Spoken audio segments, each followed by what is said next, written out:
guys, I just wanted to explain what game you're going to play today. So this is called Antonym Lotto, and you're going to be working with antonyms again. And antonyms, just to recap, is about words that mean the opposite, such as easy and hard, or um, loud and quiet. So what you're going to do today is you're going to get with a friend, or you guys can be a group of three, and you're going to have a lotto board or a game board. So then you're going to have little strips of paper that have the words on them, and you're going to draw a card. And if you have the antonym of that word that you drew on your game board, then that would be a match. And you can put a marker or something to cover up the word that you have. So, for example, I did one here.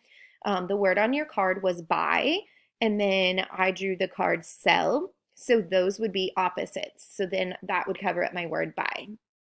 Another example is pull, and that's over here. So then I drew the card push, and I had that match because they're antonyms. So then I would cover that spot up over there. Now, in this game, you're not trying to get like 3 in a row or 4 in a row. You're actually trying to fill up your entire card. And the first person to do that would be the winner. So after you have a winner, then you guys can clear off your cards and you guys can play again. All right. Well, I hope you guys have a good time and I hope there's some winners.